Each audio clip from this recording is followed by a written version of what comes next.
결혼 7년 차. 나는 매달 시부모님 계좌로 300만 원을 송금했다. 설날과 추석 명절 용도는 물론 별도였다. 남편의 자동차 할부금도 내가 갚고 있었고 시아버지의 당뇨 약값도 내 지갑에서 나갔으며 시누이의 학자금 대출 보증인 역시 나였다. 나는 내가 이 집안의 며느리인 줄 알았다. 하지만 알고 보니 나는 그저 이 집안에 걸어다니는 지갑에 불과했다. 내가 분당 서울대학교병원 병실 침대에서 39도 고열에 시달리며 홀로 수술 동의서에 서명하고 있을 때 내 남편은 통영의 한 오션뷰 호텔에서 내 명의로 된 가족 카드를 긁어 다른 여자에게 12만 원짜리 와인을 사주고 있었다. 나는 아무 말도 하지 않았다. 그저 미소를 지으며 조용히 모든 것을 준비하기 시작했다. 내가 퇴원하던 날 마침내 그에게서 전화가 걸려왔다. 몸은 좀 어때? 라는 안부 대신 수화기 너머로 들려온 첫마디는 이것이었다. 엄마가 이번 달 돈이 아직 안 들어왔다는데 너 대체 어떻게 된 거야? 내가 웃으며 딱 한마디를 던지자 전화기 너머는 무려 15초 동안 쥐죽은 듯 정적이 흘렀다. 그 돈, 그리고 당신이 나한테 빚진 모든 것들까지 전부 내 변호사 통해서 청구할 테니까 그리 알아. 본격적인 이야기가 시작되기 전 좋아요와 구독을 눌러주시면 정말 감사하겠습니다. 자, 이제 편안한 마음으로 제 이야기에 귀 기울여 주세요. 7년 전 초가을의 어느 오후, 경인제약 마케팅부 서하영 부장은 이 결혼 생활에서 자신의 위치가 어디인지 처음으로 뼈저리게 깨달았다. 남편 최준혁은 거실에 놓인 짙은 회색 패브릭 소파에 파묻혀 게임기 컨트롤러를 미친 듯이 두드리고 있었다. TV 화면에서는 레이싱카의 테일램프와 충돌 스파크가 쉴 새 없이 번쩍거렸다. 그들이 신혼의 단꿈에 젖어 있어야 할 결혼 한 달 차 무렵이었다. 대리석 거실 테이블 위에는 미처 마시지 못한 물 2잔이 놓여 있었고 수면 위로 TV 화면의 불빛이 어른거렸다. 하영은 식탁 옆에 선 채로 스마트폰을 꽉 쥐고 있었다.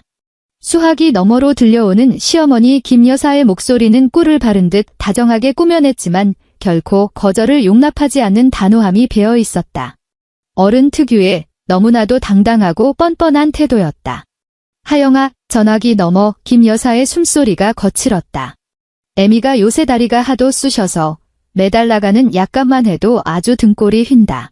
거기다 내 시아버지 그 골프 회원권 갱신하라고 또 연락이 왔잖니. 우리 준혁이가 그 작은 건축 자재 회사 과장이라 돈벌이가 시원찮은 건 애미가 결혼 전부터 누누이 말했지? 그래도 애가 인성은 참 바르고 착하잖니, 안 그래? 하영은 아무 대답도 하지 않았다. 게임에서 실수라도 했는지 소파에 앉아 낮게 욕설을 내뱉는 남편의 뒷모습만 가만히 응시할 뿐이었다. 김 여사의 말의 속도가 조금 더 빨라졌다. 너는 대형 제약회사 부장이라 연봉도 높고 아직 젊어서 돈 쓸 때도 별로 없잖니. 애미가 대충 계산해보니까 약값이랑 회원권 갱신비 합쳐서 한 300만 원 정도면 되겠더라. 계좌번호는 애미가 방금 내 휴대폰으로 보냈어. 그렇게 알고 있으면 되지? 그것은 결코 의문문이 아니었다. 하영은 스마트폰을 귀에서 살짝 떼어냈다. 화면에는 12자리 숫자가 담긴 문자가 떠올라 있었다. 그 숫자들은 대화창 안에 3번이나 연달아 아주 가지런히 배열되어 전송된 상태였다. 그녀는 고개를 돌려 소파에 앉은 남자를 불렀다. 준혁 씨. 최준혁은 고개조차 돌리지 않았다. 그의 두 눈은 여전히 화면 속 레이싱 트랙에 징그럽게 달라붙어 있었다. 대리석 테이블 위에 놓인 그의 스마트폰이 짧게 진동했지만 그는 손을 뻗어 확인할 생각조차 하지 않았다.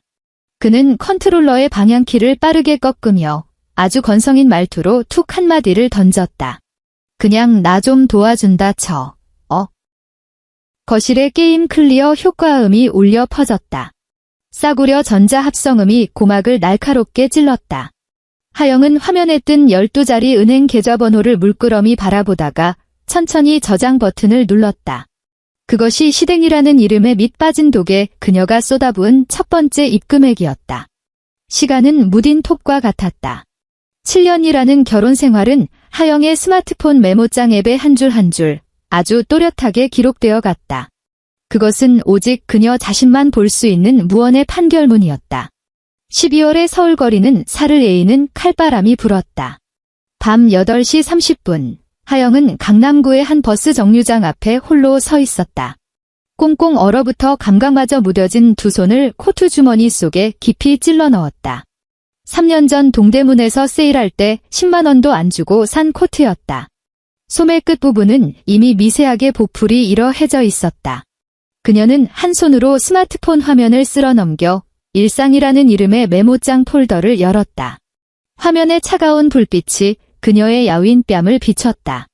첫 번째 줄, 시아버지 최상만, 골프 회원권 갱신비, 연 130만 원. 두 번째 줄, 남편 준혁의 SUV 월 할부금, 89만 원. 세 번째 줄, 시누이 최수정, 대학 4년 등록금 및 고시원비. 그녀의 시선이 세 번째 줄에 머물렀다. 최수정은 대학을 졸업하고도 번듯한 직장 하나 구하지 못한 채 노량진 고시원에 처박혀 공무원 시험을 준비하고 있었다. 하영은 그녀의 학자금 대출 보증인을 서준 것도 모자라 매달 한 치의 오차도 없이 20만 원의 용돈을 시누이 계좌로 송금해야 했다. 단 하루라도 송금이 늦어지면 어김없이 시누이의 문자가 날아왔다. 새언니, 저 이번 달엔 삼각김밥 사 먹을 돈도 없어요. 이제 저 아예 신경 안 쓰실 작정이세요? 화면을 더 아래로 스크롤하자 김 여사가 매년 추석과 설날마다 청구해온 특별 청구서 내역이 나타났다. 명목도 가지가지였다. 제사상에는 무조건 최상급 과일만 올려야 한다. 친척들한테 세뱃돈 주려면 체면이 깎여선 안 된다. 한절기라 보약을 지어 먹어야 한다. 50만 원, 80만 원, 100만 원. 그렇다면 그녀 자신을 위한 돈은? 불과 30분 전만 해도 그녀는 회사의 연말 부서 회식 자리에 있었다. 숯불이 맹렬하게 타오르는 강남의 비싼 한우 고깃집이었다. 같은 테이블에 앉은 상무가 술잔을 높이 치켜들며 다음 건배사를 제의하려던 찰나, 하영은 손목시계를 슬쩍 확인하고는 자리에서 일어나 허리를 깊숙이 숙였다. 상무님, 여러분, 정말 죄송합니다. 집에 급한 일이 생겨서 제가 먼저 들어가서 저녁을 챙겨야 할 것 같습니다. 동료들의 웃음소리가 1초 정도 멈칫했다. 상무가 호탕하게 손을 내저었다. 우리 서 부장은 정말 가정적인 훌륭한 아내구만. 가봐요. 얼른 가봐. 그녀가 룸을 빠져나와 미닫이 문을 닫는 바로 그 순간 스마트폰이 짧게 진동했다. 최준혁이 보낸 문자는 단 한 줄이었다. 지금 몇 시야? 밥상에 숟가락 하나 놓을 사람 없는 게 말이 돼? 버스가 날카로운 브레이크 소리를 내며 그녀 앞에 멈춰섰다. 앞문이 열리자 탁하고 텁텁한 히터 바람 냄새가 훅 끼쳐왔다. 하영은 스마트폰을 챙겨 넣고 퇴근길 인파에 휩쓸려 콩나물시루 같은 버스 안으로 몸을 구겨 넣었다. 머리 위 손잡이를 꽉 움켜쥔 채 버스의 흔들림에 몸을 맡기고 창밖으로 빠르게 스쳐 지나가는 화려한 네온 사인들을 바라보았다. 길가 쇼룸 진열장에는 이번 시즌 신상 캐시미어 코트가 부드럽고 따뜻한 조명을 받으며 걸려 있었다. 그녀는 한참 동안 그 코트를 바라보다가 조용히 두 눈을 감았다. 어떤 것들은 아주 깊은 내부에서부터 서서히 썩어 들어가는 법이다. 분당 서울대학교병원 산부인과 복도에는 영원히 가시지 않을 것 같은 지독한 소독약 냄새가 짙게 깔려 있었다. 대기 번호 모니터의 붉은색 숫자가 기계적인 알림음과 함께 한 칸 위로 깜빡였다. 하영은 차가운 금속 대기 의자에 앉아 방금 출력된 진단서 한 장을 손에 꽉 쥐고 있었다.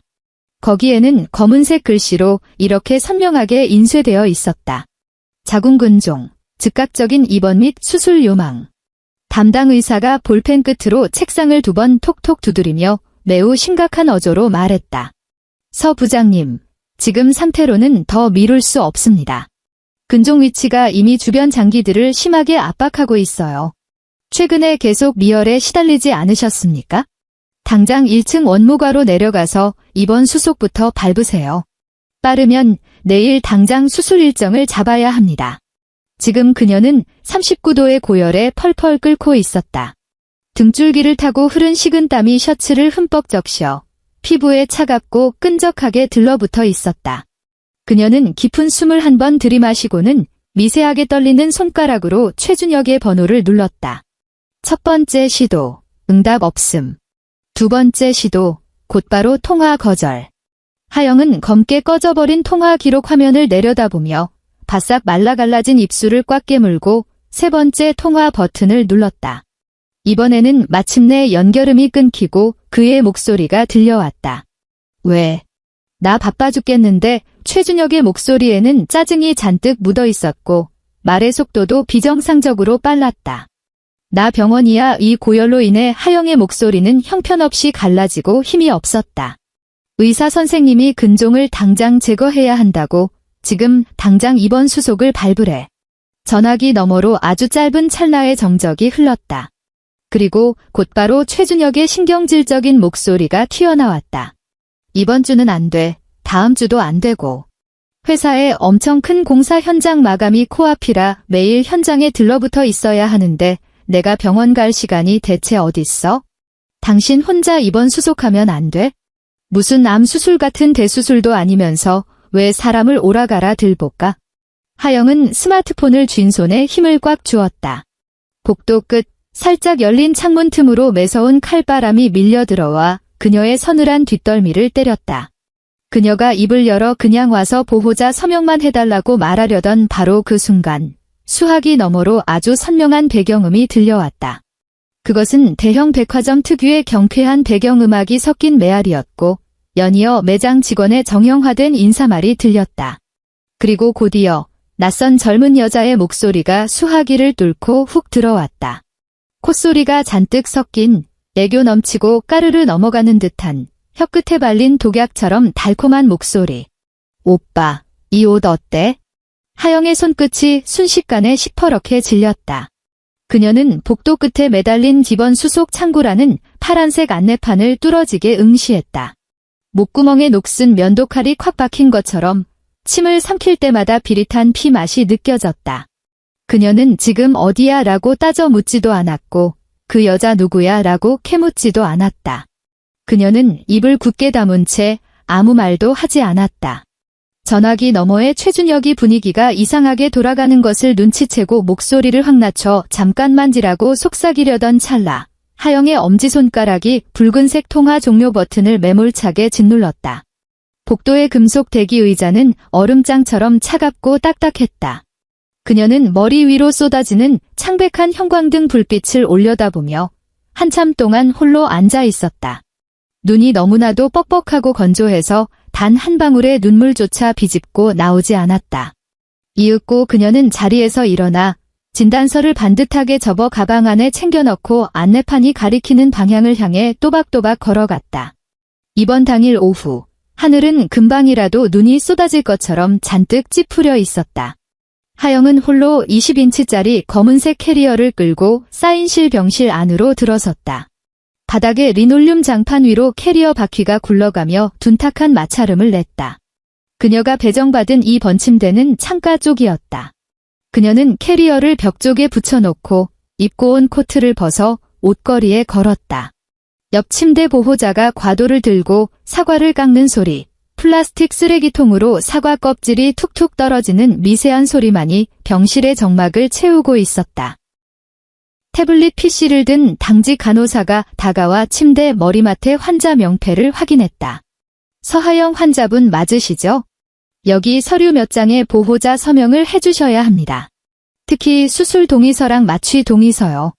간호사가 태블릿을 건네며 비상 연락망 항목을 화면에 띄웠다. 여기 보호자 성함과 연락처를 기재해주세요. 하영은 전자펜을 넘겨받았다. 펜 끝이 터치스크린 위 1cm 허공에 멈춰 선체 미동도 하지 않았다. 1초, 2초, 5초 간호사가 의아하다는 듯 그녀를 힐끗 쳐다보았다. 하영은 고개를 숙인 채 화면 위에 정성껏 세 글자를 또박또박 적어 넣었다. 서윤영. 그녀의 친여 동생 이름이었다. 30분 후 병실 문이 쾅 소리를 내며 거칠게 열렸다. 동생 서윤영이 코트 단추를 엉망으로 꿰어 입은 채 헐레벌떡 뛰어 들어왔다. 그녀의 이마에는 땀방울이 송글송글 맺혀 있었다. 언니, 윤영은 세 걸음 만에 침대 곁으로 달려왔다. 환자복을 입고 종이장처럼 창백해진 하영의 얼굴을 보자마자 윤영의 눈시울이 순식간에 붉어졌다. 그녀는 고개를 획 돌려 간호사가 두고 간 종이 수술 동의서를 낚아채듯 집어들었다. 손이 어찌나 떨리는지 하마터면 펜을 놓칠 뻔했다. 펜 끝이 종이 위를 거칠게 긁고 지나갔다. 서윤영이라는 세 글자를 갈겼을 때 그 힘이 너무 강해서 하마터면 종이가 찢어질 뻔했다. 윤영은 간이 테이블 위로 펜을 신경질적으로 내던지며 억지로 눈물을 참아냈다. 그녀의 목소리는 분노로 미세하게 떨리고 있었다. 언니, 그 인간이 대체 남편이긴 해? 언니가 39도 고열로 쓰러져서 혼자 입원 수속을 밟는데 코빼기도 안 보여? 공사 현장에서 뒤지기라도 했대? 하영은 각도를 높여둔 베개에 기대어 누워 있었다. 오른쪽 손등에는 이미 수술 준비를 위한 굵은 정맥 주사 바늘이 꽂혀 있었고 바늘구멍 주위로는 옅은 멍이 빙 둘러 자리 잡고 있었다. 그녀는 주사 바늘이 꽂히지 않은 왼쪽 손을 천천히 뻗어 꽉 쥐어진 동생의 주먹을 부드럽게 감싸 쥐었다. 그녀의 손바닥은 얼음장처럼 찼지만 목소리는 소름 끼칠 정도로 차분했다. 발작적인 분노도 울음 섞인 흐느낌도 없었다. 마치 내일 아침 임원회의 일정을 조율하는 듯한 평온함이었다. 윤영 앞 하영은 붉게 충혈된 동생의 두 눈을 똑바로 응시했다. 언니 부탁 하나만 들어줘. 윤영이 훌쩍이며 코를 들이마셨다. 말해. 내 명의로 되어 있는 가족 카드 말이야. 그거 조회 좀 해줘. 하영의 시선은 동생의 어깨 너머 잿빛으로 물든 창밖의 하늘을 향하고 있었다. 이번 달 카드 결제 내역 싹 다 조회해서 빠짐없이 출력해서 가져다줘. 그 가족 카드는 결혼 2년차 무렵 최준혁이 회사 거래처 접대 때문에 술값 낼 일이 많다며 끈질기게 졸라대서 어쩔 수 없이 쥐어준 것이었다. 무려 7년이었다. 매달 날아오는 명세서 금액은 하영의 급여 통장에서 자동으로 빠져나갔고 그녀는 자잘한 주유비나 식대 내역을 단 한 번도 꼼꼼히 들여다본 적이 없었다. 전화기 너머로 들려온 그 애교 섞인 오빠라는 목소리를 듣기 전까지는 말이다. 윤영은 잠시 멈칫했다. 언니의 이 비정상적인 차분함 속에서 심상치 않은 위험의 냄새를 맡은 듯했다. 그녀는 쓸데없는 질문을 덧붙이지 않고 즉시 가방을 낚아채서 몸을 돌려 병실 밖으로 뛰쳐나갔다. 하영은 시선을 거두고 자신의 왼쪽 네 번째 손가락에 끼워진 유행 지난 플래티넘 웨딩링을 내려다보았다. 그녀는 엄지손가락 지문으로 차가운 금속의 모서리를 천천히 문지르다가 아주 조금씩 손가락에서 반지를 빼냈다. 그리고는 침대 옆 플라스틱 서랍장 안으로 반지를 툭 던져 넣었다. 달그락하는 아주 가벼운 마찰음이 병실 안을 울렸다. 수술이 무사히 끝난 다음 날. 마취기운은 이미 완벽하게 가셨고 절개된 수술 부위에서 살이 찢겨 나가는 듯한 날카로운 통증이 파도처럼 밀려왔다. 하영은 병상에 반드시 누운 채 오직 오른쪽 팔뚝의 힘에만 의지해 간신히 몸을 뒤척일 수 있었다. 투명한 수액관이 링거병과 연결되어 있었고 약물이 한 방울 느릿하게 그녀의 정맥을 타고 흘러들었다. 금속 간이 테이블 위에 놓여있던 스마트폰 화면이 밝아지며 신경을 긁는 날카로운 진동 소리가 울렸다. 침대 매트리스까지 미세하게 떨려왔다. 발신자 표시, 시어머니 김 여사. 하영은 화면을 몇 초간 무표정하게 응시했다. 옆 침대 환자가 끙 앓는 소리를 내며 몸을 뒤척였다. 그녀는 왼쪽 팔을 뻗어 힘겹게 스마트폰을 집어들고 통화 버튼을 눌러 귀에 가져다 댔다. 하영아, 김 여사의 목소리는 여전히 기운이 넘쳐 흐르다 못해 전파를 뚫고 고막을 사정없이 찔러댔다. 준혁이가 그러는데 너 무슨 근종인가 뭔가로 간단한 수술 받았다며? 별일은 없는 거지? 하영은 천장의 창백한 사각 형광등 커버를 바라보며 바짝 마른 침을 간신히 꿀꺽 삼켰다. 어머님, 별일 없으면 됐다. 여자들이야 뭐 다들 그렇게 떼어내고 지지고 볶고 하면서 사는 거지. 김 여사는 며느리에게 대답할 틈조차 주지 않고 곧바로 뻔뻔한 본론으로 직행했다. 참, 애미가 할 말이 있어서 전화했다. 우리 집 주방에 있는 그 낡은 냉장고 말이다. 며칠 전부터 모터 돌아가는 소리가 하도 시끄러워서 밤에 잠을 다 설칠 지경이다. 냉동실 안에는 얼음이 아주 벽돌처럼 꽝꽝 얼어붙어 있고 이참에 새 걸로 하나 싹 바꿔야 하지 않겠니? 하영은 묵묵부답이었다. 수화기 너머로는 김 여사의 쉴 새 없는 제품 설명 브리핑만 이어질 뿐이었다. 에미가 어제 가전제품 매장에 싹 다녀왔는데 요새는 겉에서 얼음물도 바로바로 빼먹을 수 있는 양문형 냉장고가 제일 유행이더라. 은색으로 아주 삐까뻔쩍한 놈을 하나 받았는데 용량이 하도 커서 명절에 반찬통을 산더미처럼 쌓아도 끄떡없겠어. 가격도 뭐 그리 안 비싸다.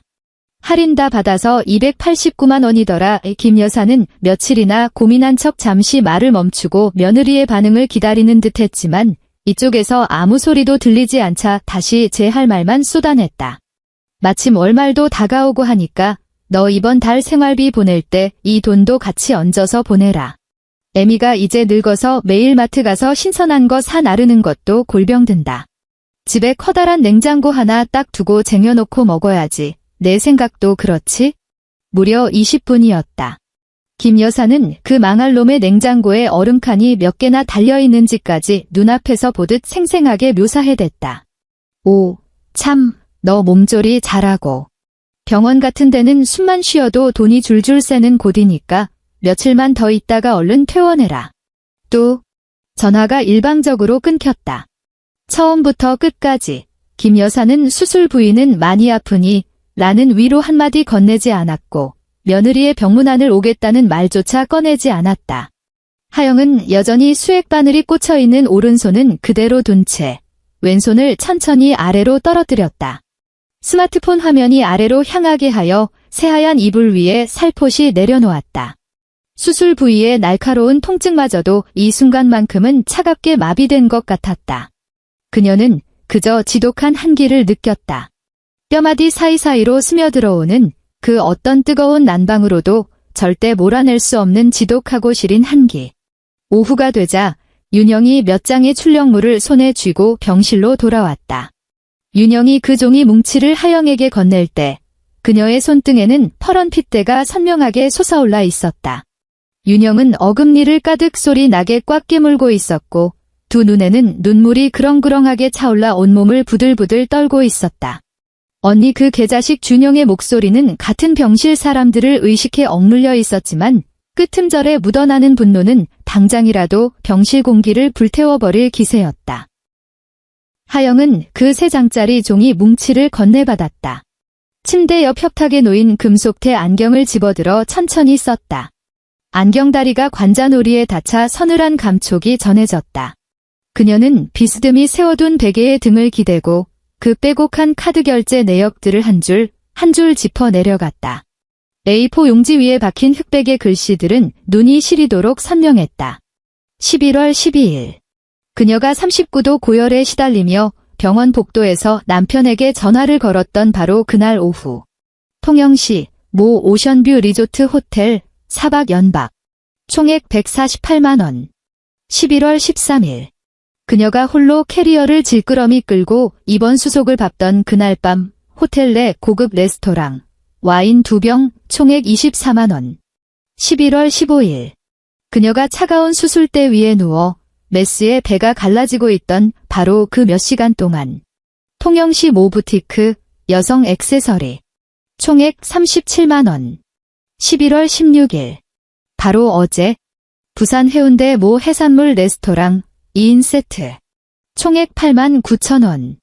결제 내역의 타임라인은 마치 극도로 정교한 수술용 메스처럼 그녀가 아프고 입원하고 수술을 받고 회복하는 그 5일간의 시간을 완벽하게 도려내어 덮어버리고 있었다. 그녀가 차가운 대기 의자에 앉아 홀로 몸을 떨고 있을 때 그는 남부지방의 화려한 오션뷰 호텔 프런트에서 체크인을 하고 있었다. 그녀가 수술 부작용에 대한 위험 고지서에 서명하고 있을 때 그는 맞은편에 앉은 여자가 24만 원짜리 와인을 홀짝이는 모습을 감상하고 있었다. 그녀가 마취약에 취해 의식을 잃고 수술대 위에 널브러져 있을 때 그는 아내의 가족 카드를 시원하게 긁어대며 37만 원짜리 선물을 안겨주고 있었던 것이다. 하영의 시선은 여성 액세서리 37만 원이라는 결제 내역 위에 아주 오랫동안 멈춰 있었다. 언니가 당장이라도 오열할 것이라 착각한 윤영이 서둘러 갑티슈에서 휴지를 몇 장 뽑아내밀 정도의 시간이었다. 하지만 하영은 그 휴지를 받아들지 않았다. 그녀는 울지 않았다. 단 한 방울의 눈물도 흘리지 않았다. 그녀의 두 눈은 사막처럼 건조하고 뻑뻑해져 고통스러웠지만 눈빛만큼은 방금 얼음물 속에서 건져 올린 시퍼런 쇳덩이처럼 단단하고 차가웠다. 그녀는 그 종이 뭉치를 아주 반듯하게 접어 자신의 베개 밑으로 쑥 밀어넣었다. 그리고 스마트폰을 집어들어 익숙한 손놀림으로 소셜미디어 앱을 실행했다. 그녀는 최준혁의 계정으로 들어갔다. 그의 피드는 매우 깔끔했다. 직장 동료들과의 흔한 회식 사진이나 운전석에서 찍은 풍경사진 나부랭이들이 전부였다. 하영은 그의 팔로잉 목록을 터치한 뒤 손가락을 빠르게 튕겨내렸고 이내 특정 계정 하나에 시선을 고정했다. 아이디 앞에 민트라는 단어가 붙어있는 계정. 하영은 그 계정을 클릭했다. 비공개 설정조차 해두지 않은 아주 당당한 공개 계정이었다. 가장 최근 게시물은 정확히 3일 전, 즉 하영이 수술을 받던 그날 업로드되어 있었다. 클로즈업된 사진이었다. 누드톤 매니큐어를 곱게 칠한 아주 젊고 하얗고 가녀린 손이 자동차 스티어링 휠 위에 살포시 얹어 있었다. 휠 정중앙에 박힌 엠블럼은 하영이 매달 89만 원씩 피 같은 할부금을 대신 갚아주고 있는 남편의 바로 그 SUV 차량이었다. 그리고 그 가녀린 손목에는 영롱한 진주빛을 내뿜는 팔찌 하나가 얌전하게 채워져 있었다. 사진 아래 위치 태그에는 너무나도 선명하게 통영시라고 찍혀 있었다. 덧붙여진 문구는 하트 이모티콘과 함께 단 한 줄이었다. 오빠 덕분에 너무너무 완벽한 휴가를 보냈어. 하영은 두 손가락으로 화면을 벌려 그 사진을 확대했다. 그리고 한 번 더 확대했다. 그녀는 진주 팔찌의 세밀한 디자인과 브랜드 로고를 꼼꼼하게 뜯어보았다. 마치 수십억짜리 계약서의 치명적인 독소 조항을 확인하는 듯한 날카로운 눈빛이었다. 틀림없었다. 37만 원 후 단 1원의 오차도 없는 금액. 그녀는 전원 버튼과 볼륨 버튼을 동시에 꾹 눌렀다. 찰칵하는 경쾌한 소리와 함께 사진이 캡처되었다. 그런 다음 그녀는 아무 일도 없었다는 듯 평온하게 앱을 종료하고 화면을 잠근 뒤 스마트폰을 다시 베개 옆에 내려놓았다. 언니 준영은 이토록 기괴하리만치 차분하고 요동 없는 언니의 모습에 도리어 등골이 서늘해져 결국 참았던 눈물을 뚝뚝 흘리기 시작했다. 차라리 소리라도 지르고 울어버려. 그렇게 속으로 꾹꾹 처박아 두면 언니 속이 다 썩어 문드러질 거야. 하영은 고개를 돌려 눈물범벅이 된 동생의 얼굴을 가만히 응시했다. 그리고 아주 미세하게 그녀의 입꼬리가 호를 그리며 위로 당겨졌다. 윤영아, 우는 건 억울하고 원통할 때나 하는 짓이야. 하영의 목소리는 잔뜩 쉬어 있었지만 내뱉는 단어 하나하나에는 강철 같은 힘이 실려 있었다. 난 지금 하나도 억울하지 않아. 내 피 같은 돈, 이자까지 쳐서 한 푼도 빠짐없이 뜯어내려면 쓸데없이 눈물 흘릴 기운도 아껴둬야 하거든. 이번 15일차. 수술 부위는 꽤 많이 아물어 있었다. 격렬하게 움직이지만 않는다면 걸음을 내디딜 때 느껴지는 뻐근한 통증 정도는 충분히 참아낼 만했다. 하영은 품이 넉넉한 환자복 차림으로 침대 가장자리에 걸터 앉아 앙상한 가지만 남은 창밖의 겨울나무를 멍하니 바라보고 있었다. 허벅지 위에 올려둔 스마트폰이 짧게 진동했다. 메신저 앱 알림음이었다. 발신자 최준혁. 내용은 아주 짧고 건조한 몇 글자가 전부였다. 출장 연장됨. 마침표 하나도 뻔한 안부 인사 한 줄도 없었다. 마치 빛받으러 온 성가신 잡상인을 쫓아내듯 툭 던진 말이었다. 하영은 화면에 뜬 그 5글자를 노려보며 어떤 답장도 보내지 않았다. 그녀는 곧바로 모바일 뱅킹 앱을 실행하여 비밀번호를 입력한 뒤 과거 거래 내역 조회 기능을 터치했다. 그녀는 조회 기간을 설정했다. 자신이 구청에서 혼인신고서에 도장을 찍었던 바로 그날부터 오늘까지 정확히 7년 4개월. 수취인 필터링에는 4사람의 이름을 걸어두었다. 최준혁, 김여사, 최상만, 최수정. 화면 중앙의 시스템 로딩 아이콘이 2초 정도 둥글게 돌아가더니 화면 맨 아래쪽에 붉은색 총액 숫자가 툭 튀어나왔다. 32만 560, 000. 3억 2056만 원. 하영은 그 길고 끔찍한 숫자를 바라보며 문득 헛웃음이 터져나왔다. 이 엄청난 금액이라면 경기도 과천시에 위치 좋고 채광 훌륭한 30평대 아파트를 대출 없이 현찰로 떡하니 살 수 있는 돈이었다.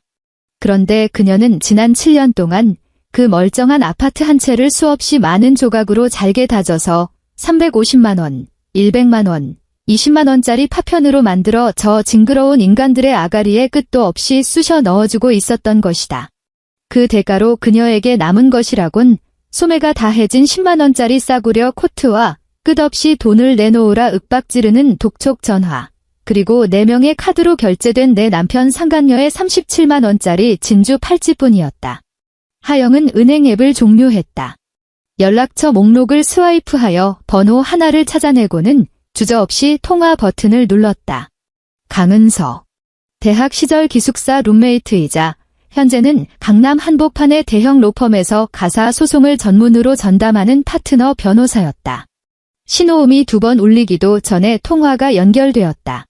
은서야의 하영은 여전히 창밖에 메마른 나뭇가지를 바라보고 있었다. 너 지금 많이 바쁘니? 서하영. 내가 아무리 바빠도 내 전화 받을 시간은 있지? 무슨 일이야? 목소리가 영 평소랑 다른데 수화기 너머로 종이 서류를 펄럭이는 소리가 희미하게 들려왔다. 법률 상담 좀 받고 싶어서 하영은 잠시 말을 멈췄지만 그녀의 어조에는 단 1%의 망설임도 묻어나지 않았다. 유책주의에 입각한 이혼 소송이랑 재산 분할 법적 절차에 관해서 전화기 너머에서 들리던 종이 넘기는 소리가 일순간 뚝 끊겼다. 병실 안의 공기가 2초가량 무겁게 얼어붙은 듯했다. 이윽고 강은서가 일부러 한 톤 낮춘 목소리로 대답했다. 드디어 올 것이 왔다는 듯한 깊은 탄식과 비장함이 교차하는 목소리였다. 하영아, 너 드디어 결심 선 거니? 이번 22일차 의사로부터 짧은 외출 허가를 받아낸 날이자 공식적인 퇴원 수속을 받기 바로 전날이었다. 하영은 오른쪽 손등에 꽂혀있던 굵은 수액 바늘을 마침내 뽑아냈다. 간호사가 알코올솜을 얹고 의료용 테이프를 붙여준 자리에는 바늘이 쑤시고 들어갔던 흔적을 따라 길쭉하고 누런 멍이 흉측하게 남아있었다. 그녀는 20일이 넘게 피부처럼 입고 있던 칙칙한 환자복을 벗어 던지고 입원하던 날 입고 왔던 베이지색 트렌치 코트를 꿰어 입었다. 큰 수술과 연일 이어진 고열 탓에 그녀의 몸무게는 무려 7kg이나 빠져 있었다. 원래 그녀의 몸에 딱 맞아떨어지던 코트는 이제 뼈만 앙상하게 남은 어깨 위로 헐렁하게 흘러내렸고 허리끈은 아무렇게나 축 늘어져 있었다. 윤영이 직접 차를 몰아 하영을 강남구에 우뚝 솟은 고급 오피스텔 빌딩 앞에 내려주었다. 강은서 변호사의 사무실은 탁 트인 한강 뷰를 자랑하는 15층에 자리 잡고 있었다. 하영은 응접실의 검은색 최고급 가죽 소파에 앉았다. 등받이에 기대지 않고 허리를 꼿꼿하게 세운 자세는 그녀가 회사 임원진 앞에서 분기별 실적 보고를 할 때의 그 빈틈없는 모습 그대로였다. 그녀는 무거운 진한 남색 플라스틱 클리어 파일을 크고 넓은 유리 테이블 정중앙으로 밀어보냈다. 은서가 파일을 제 앞으로 당겨와 첫 장을 넘겼다. 그 안에는 클립으로 완벽하게 분류된 서류들이 가득했다. 지난 7년간 단 한 건도 빠짐없이 송금된 은행 거래 내역서 뭉치, 통영과 부산에서 결제된 가족 카드 승인 내역서, 윤영이 밤을 새워가며 샅샅이 뒤져 찾아낸 민트 계정 상간녀의 소셜미디어 캡처본, 그리고 그녀들의 호텔 숙박 타임라인을 대조해 놓은 치밀한 분석표까지. 고급스러운 사무실 안에는 서류가 넘어가는 사각거리는 마찰음 외에는 어떠한 소음도 존재하지 않았다. 10분 뒤 서류를 모두 훑어본 강은서가 천천히 고개를 들었다. 그녀의 눈빛에는 직업적인 예리함을 넘어선 도저히 억누를 수 없는 지독한 분노가 활활 타오르고 있었다. 그녀는 쾅소리가 나도록 파일을 거칠게 덮었다. 하영아, 은서가 금태 안경을 가운데 손가락으로 쓱 밀어 올렸다. 대한민국 민법 제840조, 배우자의 부정한 행위. 이건 그 누구도 반박할 수 없는 완벽한 절대적 이혼 사유야. 내가 가져온 증거물들은 소름 돋을 정도로 완벽해. 저 가족 카드 결제 내역서가 상대방의 숨통을 끊을 칼날이라면 이 사진들과 타임라인 대조표는 그 칼을 심장에 박아 넣을 결정적 증거야. 은서가 두툼한 은행 거래 내역서를 손가락으로 툭툭 쳤다. 재산 분할 문제도 걱정할 것 없어. 지난 7년 동안 내 소득이 저 인간 쓰레기 남편 새끼보다 무려 3배나 많았어. 게다가 시부모 생활비에 시누이 학자금 대출까지 내가 일방적으로 이 집안의 기둥뿌리 역할을 해왔다는 게 이 미친 통장 내역서에 고스란히 찍혀 있잖아. 법정에 서기만 하면 공동재산의 70% 이상은 무조건 내가 다 가져올 수 있어. 당연히 저 쓰레기한테 유책 사유가 있으니 위자료 청구도 들어갈 거고. 내가 법이 허락하는 최고 한도에까지 탈탈 털어서 받아내 줄게. 하영은 양손을 무릎 위에 다소곳이 포갠 채 친구의 브리핑을 조용히 경청했다. 통유리창 너머로 내려다 보이는 강남대로의 빽빽한 차량 행렬이 마치 느리게 흐르는 거대한 은빛 강물처럼 보였다. 위자료, 재산 분할. 그런 건 너무나도 당연한 수순이지. 하영은 테이블 위 두툼한 파일을 물끄러미 내려다보았다. 그녀의 목소리는 유리잔에 얼음이 부딪히는 소리처럼 쨍하고 날카로웠으며 온기라고는 단일도 존재하지 않았다. 그녀가 천천히 시선을 들어 은서의 눈을 정면으로 쳐다보았다. 하지만 내가 오늘 널 찾아온 건 고작 그런 시시한 것들 때문만이 아니야. 난 그 집구석 시부모와 시누이를 상대로 부당이득 반환 청구 소송까지 갈 생각이야. 은서가 순간 당황한 듯 미간을 찌푸렸다. 부당이득 반환 청구라고? 그래. 하영의 검지 손가락이 두툼한 거래 내역서 뭉치를 가볍게 톡톡 두드렸다.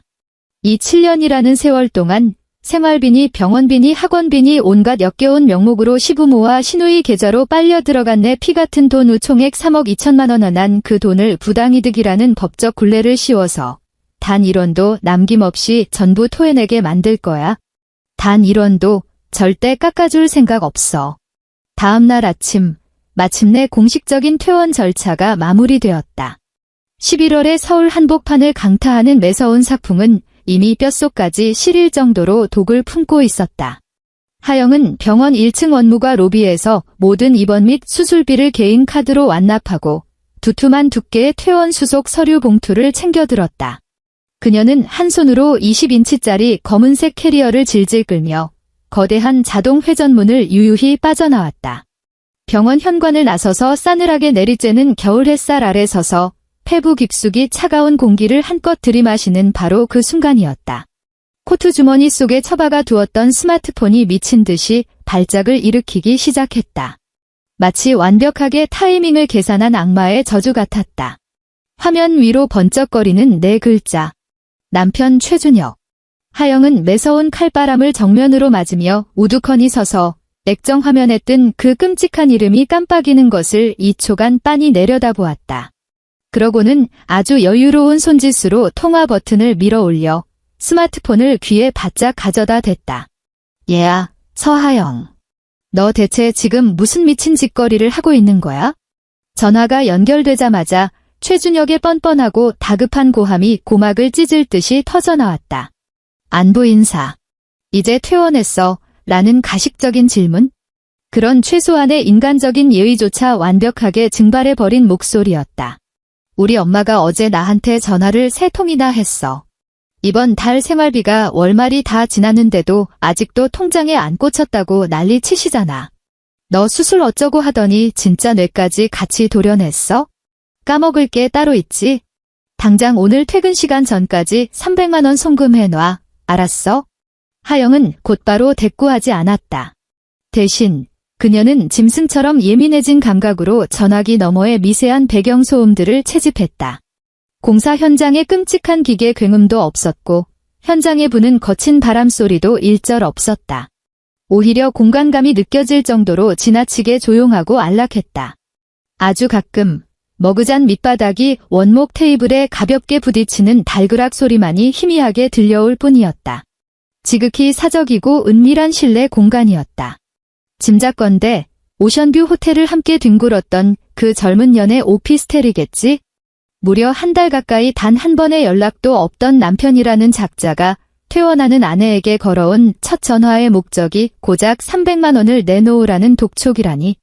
이쪽에서 아무 반응이 없자 최준혁의 목소리는 한 옥타브 더 날카롭게 치솟았다. 여보세요? 야, 내 말 안 들려? 왜 꿀 먹은 벙어리 행세야? 엄마가 그러는데 이번 달에 집 재산세도 내야 한다고 하시더라. 300만 원으론 턱도 없으니까 너 50만 원 더 얹어서 총 350만 원 당장 이체해. 엄마 뒷목 잡고 쓰러지시게 하지 말고 빨리빨리 움직여. 하영은 회전문 박광장에 선 채로 앙상한 겨울나무 가지들이 미친 듯이 흔들리는 풍경을 바라보았다. 그녀의 입술 사이로 실소가 터져나왔다. 그것은 가슴 밑바닥 아주 깊은 곳에서부터 끌어올려진 진정으로 환희에 찬 옅은 미소였다. 그녀의 입꼬리는 아주 천천히 호를 그리며 올라갔지만 두 눈동자에는 영하 20도의 시베리아 벌판 같은 두꺼운 얼음장이 얼어붙어 있었다. 준혁 씨, 하영이 마침내 무거운 침묵을 깼다. 그녀의 목소리는 너무나도 부드럽고 평온했으며 심지어 모골이 송연해질 정도로 나긋나긋하기까지 했다. 마치 세상 물정 모르는 철부지 꼬마에게 자장가를 불러주는 듯한 소름 끼치는 다정함이었다. 그 돈 말이야 이번 달부터는, 아니, 앞으로 영원히 단 1원도 입금될 일 없을 거야. 전화기 너머에서 그의 숨소리가 덜컥 멎었다. 상황 파악이 전혀 안 되는 듯한 멍청한 목소리가 흘러나왔다. 너 지금 무슨 헛소리를 짓거리는? 단지 이번 달 생활비뿐만이 아니야. 하영이 그의 발악을 단칼에 잘라내며 여전히 한없이 부드러운 어조로 속삭였다. 지난 7년 동안 내가 당신 부모님과 당신 동생 통장에 꽂아준 내 피 같은 돈, 총 3억 2천만 원연의 담당 변호사가 부당이득 반환 청구 소송 명목으로 법원에 즉각 강제 집행 신청을 걸어뒀어. 아주 철저하게 뼛속까지 긁어서 전부 다 회수할 예정이야. 서하영, 너 진짜 돌았냐? 최준혁의 목소리가 쩍쩍 갈라지며 파열음을 내기 시작했다. 아, 참, 깜빡할 뻔했네. 하영은 그에게 짖는 소리를 가볍게 무시하고 사람의 피를 말려 죽일 듯한 평온한 억양으로 말을 이어갔다. 당신이 며칠 전에 통영 오션뷰 호텔에서 내 가족 카드로 그 어린 년 손목에 채워준 그 진주 팔찌 말이야. 37만 원짜리. 그 돈 역시 재산 분할 과정에서 당신이 나한테 갚아야 할 더러운 빚더미에 아주 명확하고 꼼꼼하게 산정될 테니까 그리 알아. 전화기 너머로 묘지 같은 정적이 내려앉았다. 조금 전까지만 해도 기고만장하게 윽박지르던 그 오만방자한 기세는 허공으로 완벽하게 증발해버렸다. 하영은 수화기 너머로 생생하게 전달되는 그의 호흡 변화를 아주 여유롭게 감상했다. 평온했던 숨소리가 급격하게 거칠고 가빠지더니 이내 보이지 않는 거대한 소나기의 목구멍을 콱 틀어막힌 듯 꺽꺽대는 파쇄음 섞인 헛숨으로 변해가는 과정을 무려 15초라는 긴 시간 동안, 그리고 마침내 최준혁의 목에서 완전히 삑사리가 난 처절하고 기괴한 단발마의 비명이 튀어나왔다. 뭐? 하영의 얼굴에 감돌던 미소가 일순간 흔적도 없이 사라졌다. 그녀는 붉은색 통화 종료 버튼 위로 엄지손가락을 올리고 가차없이 화면을 짓눌러 버렸다. 세상이 완벽하게 고요해졌다. 전화를 뚝 끊어버리고 정확히 3분이 경과하자 최준혁이 미친 듯이 제 다이얼을 돌리기 시작했다. 스마트폰 액정이 끊임없이 불을 뿜어댔다. 1번, 2번, 10번, 17번 온 화면이 붉은색 부재중 전화 알림으로 도배가 되었다. 하영은 화면을 쳐다보지도 않은 채 스마트폰을 주머니에 쑤셔 넣고 거친 진동을 온몸으로 즐겼다. 18번째 전화가 울려 퍼졌을 때 화면에 떠오른 이름이 바뀌어 있었다. 시어머니 김 여사. 하영은 재밌다는 듯 눈썹을 한쪽으로 까딱 들어 올리고는 여유롭게 통화 버튼을 눌렀다. 하영아, 김 여사의 목소리에서는 평소 그토록 고상한 척 떨던 위선의 껍데기가 완전히 벗겨져 있었다. 그녀의 목소리는 극도의 공포와 당혹감에 사로잡혀 심하게 떨리고 있었고 거의 발작적인 비명에 가까웠다. 너 대체 일이 어떻게 돌아가는 거니? 내가 대체 무슨 권리로 갑자기 애미 생활비를 뚝 끊어버리는 게야? 너 우리 준혁이랑 부부싸움이라도 심하게 한 거니? 아무리 칼로 물빼기 부부싸움이라지만 너 이번 달에 내 시아버지 무릎 인대 수술 받으셔야 하는 거 뻔히 알잖니. 지금 당장 병원 원무과에서 돈 내라고 난리법석을 치고 있는데 어머님 이 하영이 그 지긋지긋한 곡소리를 단숨에 싹둑 잘라냈다. 그녀는 평소와 다름없이 시어머니를 대하는 깍듯한 존댓말을 사용하고 있었지만 그녀의 입술을 타고 흘러나오는 단어 하나하나는 영하 20도의 시베리아 벌판에 내동댕이 쳐져 꽁꽁 얼어붙은 날카로운 얼음 송곳과도 같았다. 어머님네 그 잘난 아드님은요. 며칠 전 제가 응급수술을 받기 위해 차가운 마취대 위에 알몸으로 널브러져 생사를 오가던 바로 그 시각에 통영 앞바다가 훤히 내려다 보이는 오션뷰 호텔방 안에서 다른 어린 년이랑 뒹굴고 있었습니다. 설마 이 더러운 짓거리도 미리 다 알고 계셨습니까? 전화기 너머에서 악을 쓰던 소리가 뚝 끊겼다. 숨막히는 1초의 침묵이 흐른 뒤 김 여사가 다시 입을 열었다. 그리고 그녀의 주둥이에서 튀어나온 그 다음 문장은 하영이 이 끔찍한 시댁 식구들에게 남겨두었던 아주 먼지 같은 일말의 연민조차 완벽하게 박살내버리고 말았다. 남자란 게 원래 김 여사의 말투는 찔리는 기색이 역력했지만 뻔뻔함은 여전히 살아있었다. 남자들이 밖에서 사회생활 하다 보면 어쩌다 한 번씩 한눈 팔 수도 있고 다 그런 거 아니겠니? 그래도 내 남편인데 내가 눈 딱 감고 모른 척 덮어두고 살면 될 일 아니야? 집안 망신시켜서 너한테 좋을 게 뭐 있다고 이 난리니? 잔말 말고 300만 원은 원래 하던 대로 꼬박꼬박 보내라. 애미가 내 시아버지 시켜서 그놈 따끔하게 혼내줄 테니까. 하영은 참지 못하고 소리내어 크게 웃어버렸다. 그녀의 맑은 웃음소리가 병원 앞에 차가운 겨울바람을 타고 흩어졌고 주변을 지나가던 사람들의 시선이 일제히 그녀에게 쏠렸다. 정말 어이가 없네요. 하영은 웃음기를 싹 거두었다. 그녀의 목소리는 가시퍼렇게 벼린 칼날처럼 차가웠다. 어머님, 그 수술비는 어머님의 그 귀하신 아들한테나 달라고 하세요. 끊겠습니다. 그녀는 미련 없이 단호하게 전화를 끊어버렸다. 하얀색 승용차 한 대가 병원 입구에 멈춰 서더니 윤영이 짧게 경적을 울렸다. 하영은 조수석 문을 열고 캐리어를 간호사에게 부탁해 트렁크에 실은 뒤 차에 올라탔다. 차 안은 히터가 빵빵하게 틀어져 있어 무척 따뜻했다. 하영은 스마트폰을 꺼내 곧바로 무음 모드로 전환했다. 액정 화면에는 메신저 앱의 알림이 이미 수십 개나 쌓여 있었다.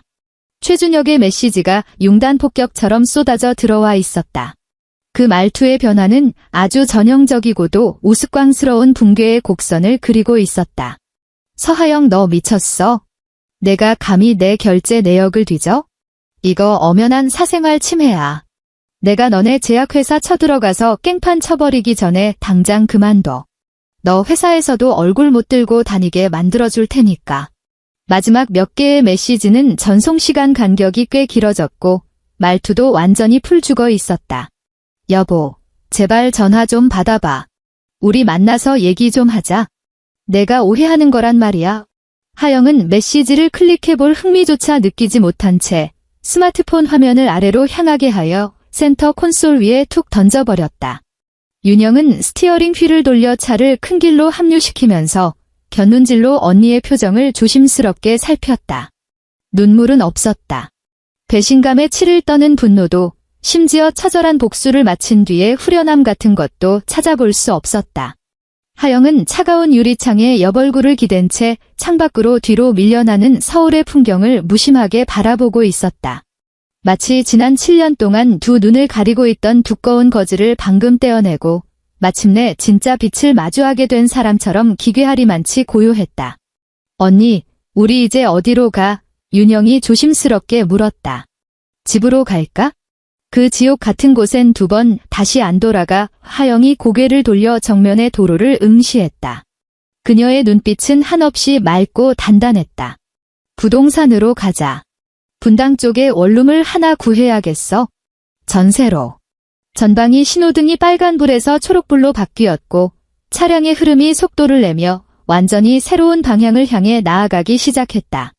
그리고 바로 지금 이 순간 심해 폭탄과도 같은 이혼 소장과 재산가압류 신청서가 법원 송달 우체부의 오토바이 배달함 속에 고이 누운 채 내일 아침 정각에 위태롭게 흔들리는 최준혁의 집문을 두드릴 준비를 하고 있었다. 다음 날 아침 서울가정법원에서 발송된 특별 송달 우편물이 집배원의 손을 거쳐 최 씨 집안의 낡아빠진 빌라 우편함에 정확히 꽂혔다. 동시에 또 다른 부본 하나가 최준혁이 근무하는 건축 자재 회사 안내 데스크에 도착했다. 발신인 란에는 강남구 최고급 가사 전문 로펌의 이름이 아주 선명하게 찍혀 있었다. 이틀 뒤 해에 질 무렵 분당구에 위치한 지은 지 얼마 안 된 전세 오피스텔 안. 하영은 거실 바닥에 쪼그려 앉아 커터칼로 마지막 이삿짐 종이 상자에 테이프를 가르고 있었다. 새 집은 넓지 않은 1.5룸이었지만 벽지는 티 없이 깨끗한 순백색이었고 시어머니가 억지로 들이밀었던 그 촌스러운 십자수 액자도 늘 찌든 담배 냄새를 풍기던 칙칙한 회색 패브릭 소파도 없었다. 보일러가 아주 빵빵하게 돌아가고 있어 맨발로 딛고 선 원목 마루 바닥에서 기분 좋은 온기가 발바닥을 타고 올라왔다. 문 밖 복도에서 갑자기 다급하고 무겁고 형편없이 헝클어진 발소리가 울려 퍼졌다. 그 발소리는 하영의 현관문 앞에서 뚝 멈춰섰다. 곧이어 도어록의 덮개를 미친 듯이 거칠게 밀어올리는 마찰음이 들렸다. 삑, 삑, 삑, 삑, 삑, 삑. 누군가 미친 듯한 속도로 6자리 숫자를 내리눌렀고 기계는 곧바로 신경을 긁는 날카로운 경고음을 뱉어냈다. 비밀번호가 일치하지 않았다. 문밖의 불청객은 1초 정도 멈칫하더니 즉시 다시 번호를 누르기 시작했다. 이번에는 플라스틱 패널을 아주 박살 내버리겠다는 듯 힘주어 내리쳤다. 예상대로 또다시 경고음이 울렸다. 하영은 손에 쥐고 있던 커터 칼을 내려놓고 자리에서 일어나 현관 쪽으로 걸어갔다. 센서 등을 켜지 않은 채 그녀는 어둠 속에서 문 뒤에 우두커니 서서 도어 카메라 모니터에 떠오른 화면을 응시했다. 화면 속에는 최준혁이 서 있었다. 며칠 전 입었던 그 짙은 회색 정장 차림 그대로였지만 넥타이는 이미 비뚤어지게 풀어 헤쳐져 있었고 와이셔츠 윗단추는 2개나 뜯겨나간 듯 열려 있었다. 차가운 바람에 머리칼은 엉망진창으로 떡져 있었다. 두 눈은 핏발이 서서 시뻘겋게 충혈되어 있었고 가슴을 거칠게 헐떡거리며 굳게 닫힌 철문을 뚫어지게 노려보고 있었다. 서하영. 그가 갑자기 손을 번쩍 치켜들더니 손바닥 밑동으로 현관문을 사정없이 내리치기 시작했다. 고요한 복도에 둔탁한 금속 타격음이 천둥처럼 터져나갔고 심지어 거실 바닥까지 미세하게 진동할 정도였다. 서하영. 너 이 안에 숨어있는 거 다 알아. 당장 문 열어. 그는 목에 핏대를 세우고 고래고래 소리를 지르며 미친 사람처럼 철문을 두들겨댔다. 현관문이 방음 성능은 꽤 훌륭했지만 워낙 악을 쓰는 탓에 두꺼운 강판을 뚫고 기를 쓰고 발악하는 그의 광기 어린 목소리가 현관 안쪽까지 고스란히 전달되었다. 너 대체 무슨 미친 짓거리를 하는 거야? 소장을 어떻게 내 회사로 보낼 수가 있어? 오늘 부서 회의하는데 안내 데스크 직원이 법원 봉투를 떡하니 들고 들어와서 부서원들이 다 쳐다보는 데서 나한테 줬다고. 너 진짜 수술하다가 뇌까지 같이 파내버렸냐? 하영은 문 안쪽에 서서 팔짱을 낀 채 모니터 속 분노로 일그러진 그의 흉측한 얼굴을 차갑게 내려다보았다. 그녀는 입도 뻥긋하지 않았고 심지어 숨소리조차 흐트러지지 않았다. 그리고 그 무슨 부당이득 반환 청구. 3억 2천만 원. 내가 돈에 미쳤어? 그건 우리 엄마 약값이랑 생활비로 쓴 돈이잖아. 며느리로서 시부모 봉양하는 건 대한민국 사회에서 너무나도 당연한 도리인데 내가 지금 나를 고소해서 돈을 뜯어내겠다고? 당장 소송 취하해. 문 열어. 내 말 안 들려? 안에서 아무런 기척이 없자 최준혁은 아예 발로 문이 아랫부분을 쾅쾅 걷어차기 시작했다. 철문이 둔탁한 쇳소리를 뱉어냈다. 그때 복도 대각선 맞은편 문이 빼꼼히 열리더니 옆집 아저씨가 반쯤 몸을 내밀고 미간을 잔뜩 찌푸린 채 소리쳤다. 이봐요. 젊은 사람이 지금 뭐 하는 짓이야. 도대체 지금 몇 시인데 남들 다 자는 시간에 행패야. 최준혁이 고개를 획 돌리더니 마치 궁지에 몰린 미친 들개처럼 그 아저씨를 쏘아보았다. 그의 목에는 굵은 핏대가 시퍼렇게 솟아 있었다.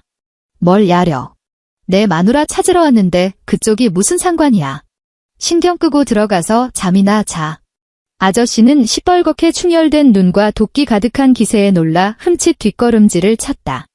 완전 미친놈 아니야 이거 하고 투덜거리더니 서둘러 몸을 숨기고 문을 쾅 닫아버렸다. 곧이어 안쪽에서 이중으로 자물쇠를 거는 소리까지 들려왔다.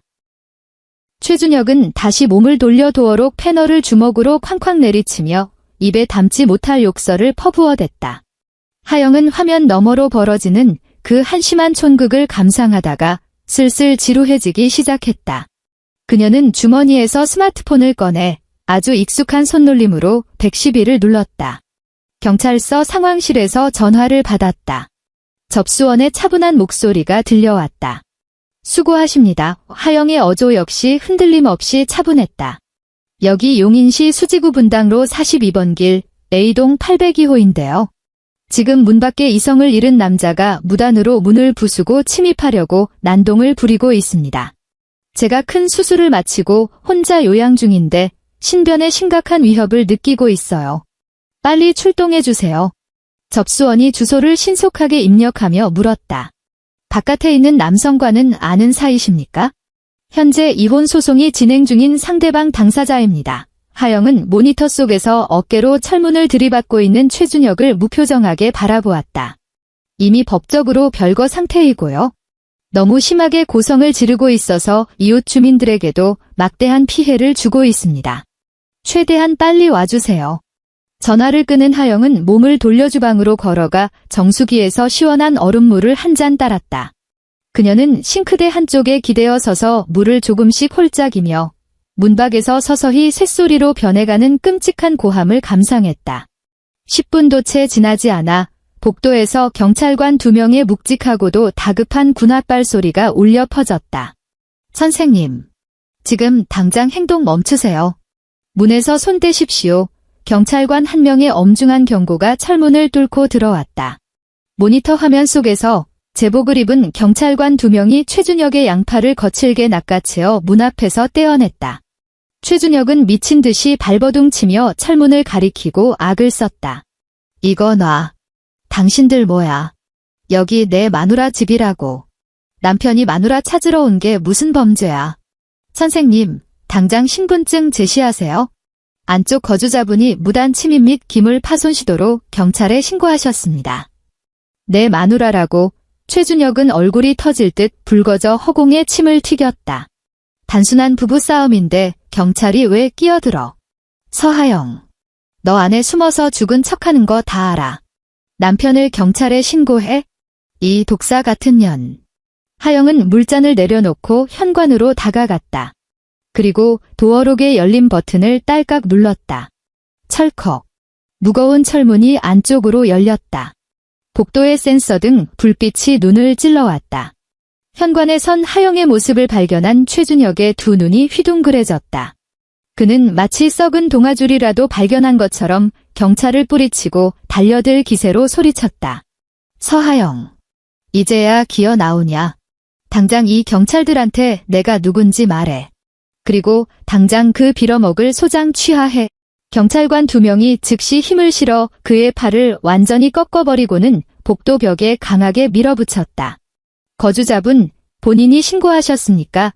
나이가 좀 더 지긋한 경찰관이 고개를 돌려 하영을 쳐다보았다. 헐렁한 홈웨어 차림에 핏기 하나 없는 창백한 하영의 얼굴을 본 경찰관의 눈빛이 눈에 띄게 누그러졌다. 하영은 미리 준비해둔 서류 2장을 건넸다. 하나는 서울가정법원 접수도인이 선명하게 찍힌 이혼 소장 부본이었고 다른 하나는 서울대학교병원 직인이 찍힌 수술 후 요양 진단서였다. 네, 제가 신고했습니다. 하영의 목소리는 크지 않았지만 발음 하나하나가 뼛속까지 시리도록 또렷했다. 이 집은 오로지 제 개인 명의로 계약된 전세 자취방이며 이 사람과는 일절 관계가 없습니다. 저희는 현재 이혼 소송 중이며 저는 큰 수술을 마치고 퇴원한 지 채 3주도 되지 않았습니다. 이 남자는 방금 현관문을 무력으로 부수고 침입하려 했고 저에게 심각한 언어적 협박을 가했습니다. 경찰관은 서류를 건네받아 꼼꼼히 훑어보았다. 기재된 사실을 명확히 확인한 그는 씩씩거리며 콧김을 뿜어대는 최준혁을 향해 완전히 굳은 표정으로 돌아섰다. 선생님, 똑똑히 들으세요. 여긴 선생님 거주지가 아닙니다. 지금 당장 이 건물에서 퇴거하십시오. 내가 저 여자 남편이라니까. 최준혁은 여전히 악을 썼지만 등 뒤로 꺾인 팔목에 가해지는 압박이 심해지자 목소리에는 명백한 두려움이 섞여들기 시작했다. 소장이 접수되었으면 두 분은 법적으로 소송이 진행 중인 관계입니다. 경찰관이 단호하게 그의 입을 막아버리고는 그를 반쯤 들어 올려 엘리베이터 쪽으로 질질 끌고 갔다. 선생님이 여기서 한 번만 더 행패를 부리고 스토킹하면 피해자분은 즉시 법원에 접근금지 가처분 신청을 낼 수 있습니다. 그렇게 되면 피해자 반경 100m 이내에 얼씬거리기만 해도 선생님은 곧바로 유치장 신세 지는 겁니다. 알아들으셨습니까? 가시죠. 최준혁은 두 경찰의 힘에 밀려 강제로 엘리베이터 안으로 처박혔다. 엘리베이터 문이 닫히려는 찰나 그는 필사적으로 문틀을 붙잡고 상체를 절반쯤 내밀었다. 핏발선 시뻘건 눈동자가 현관 안쪽에 우두커니 선 무표정한 하영을 향해 섬뜩한 도끼를 뿜어냈다. 서하영, 그가 목이 찢어져라 괴성을 질렀다. 빈 복도에 그의 비명이 처절하게 울려 퍼졌다. 너 피눈물 흘리며 후회하게 될 줄 알아. 우리 집에서 단 1원도 못 내놔. 내 피 같은 돈 단 한 푼도 못 뜯어갈 줄 알아. 하영은 그를 멀끄러미 바라보았다. 입꼬리조차 미동하지 않았다. 그녀는 천천히 손을 들어 손잡이를 꽉 움켜쥐고는 그의 눈앞에서 아주 매몰차게 문을 쾅 닫아버렸다. 쾅. 세상은 다시 소름 끼칠 정도의 절대적인 고요를 되찾았다. 하영은 거실로 돌아와 다시 쪼그려 앉아 다음 종이 상자의 테이프를 커터칼로 긋기 시작했다. 한 달 후 서울가정법원 이혼조정실. 방 안은 히터가 너무 강하게 틀어져 있어 숨이 턱 막힐 지경이었다. 한가운데 놓인 육중한 직사각형 참나무 테이블은 거울처럼 번쩍거렸다. 하영은 테이블 왼편에 앉아 있었다. 칼같이 재단된 검은색 정장을 빼입고 머리는 빈틈없이 틀어 올려 묶은 상태였다. 그녀의 옆에는 강은서가 앉아 있었고 은서 앞에 테이블 위에는 3개의 두툼한 서류철이 각을 맞춰 정렬되어 있었다. 맞은편에는 최준혁과 그의 소송 대리인이 나란히 앉아 있었다. 최준혁은 복도에서 현관문을 때려 부수려던 그날의 도끼는 온데간데 없이 의자에 잔뜩 웅크리고 앉아 하영의 시선을 피해 눈동자를 굴리기 바빴다. 그가 데려온 변호사는 꽤 앳돼 보였는데 정장 소매가 어색하게 길었고 서류를 넘기는 손가락질에도 아마추어 같은 긴장감이 역력했다. 은서가 사전에 뒷조사를 마친 바로는 서초동 뒷골목에서 싸구려 사건만 헐갑에 수임하는 삼류법률사무소 소속 변호사였다. 조정위원으로 배정된 판사는 반무태 안경을 쓴 중년 여성이었다. 그녀는 눈앞에 사건 기록을 넘기며 펜 끝으로 책상을 가볍게 톡톡 두드렸다. 원고 측, 재산 분할과 관련하여 원고 70%, 피고 30%의 비율을 주장하셨고 피고를 상대로 3억 2천만 원의 부당이득 반환까지 청구하셨습니다. 오 판사가 고개를 들었다. 피고 측, 원고의 이 주장에 대해 반론 있으십니까? 맞은편의 새파란 변호사가 허리를 꼿꼿이 세우며 헛기침을 하더니 얇디얇은 답변서 한 장을 치켜들었다. 판사님, 피고 측은 원고의 주장을 도저히 수용할 수 없습니다. 지난 7년간 원고가 제 의뢰인의 부모님 계좌로 매달 송금한 금원과 시누이의 학자금은 오로지 친족 관계에 기반한 원고의 자발적 증여에 해당합니다. 며느리로서 가족의 일원이 되어 부양의 의무를 자처한 것은 대한민국 사회 통념상 지극히 자연스러운 미덕입니다. 자발적 증여인 이상 부당이득이라는 법리는 성립할 수 없으며 반환해야 할 그 어떠한 법적 근거도 존재하지 않습니다. 옆에 앉은 최준혁이 고개를 끄덕거리며 격하게 동조했다. 든든한 방패막이라도 찾은 듯 잔뜩 굽었던 허리까지 살짝 펴졌다. 판사가 강은서 쪽을 바라보았다. 원고 측 대리인, 변론하시겠습니까? 은서는 눈길조차 주지 않았다. 그녀는 가늘고 긴 손가락으로 가운데 놓인 붉은색 서류철을 펼치더니 컬러로 인쇄된 A4 용지 뭉치를 쓱 뽑아 들었다. 판사님, 근서의 목소리는 수술대 위에서 차가운 빛을 내뿜는 수술용 메스처럼 정교하고 예리했다. 쓸데없는 감정 따위는 전혀 섞여 있지 않았다. 상대방이 주장하는 자발적 증여라는 법리가 성립하려면 증여자가 어떠한 외부적 압력 없이 100% 본인의 순수한 자유의지에 의해 재산을 교부했음이 전제되어야 합니다. 그러나 제 의뢰인은 지난 7년이라는 기나긴 세월 동안 피고와 그 가족들의 악질적이고도 지속적인 정서적 학대와 금전적 갈취 상황에 놓여 있었습니다. 그녀는 종이 뭉치를 테이블 한가운데로 밀었다. 그것은 완벽하게 공증까지 마친 카카오톡 대화방 캡처본이었다. 갑 제3호증을 살펴봐 주십시오. 2019년 8월 15일 피고의 모친이 원고에게 전송한 음성 메시지의 녹취록입니다. 은서는 펜 끝으로 특정 문장을 짚어내며 토시 하나 틀리지 않고 또박또박 낭독했다. 하영아, 이번 달엔 50만 원 더 얹어서 보내라. 내 시아버지 골프 회원권 갱신비가 올랐단다.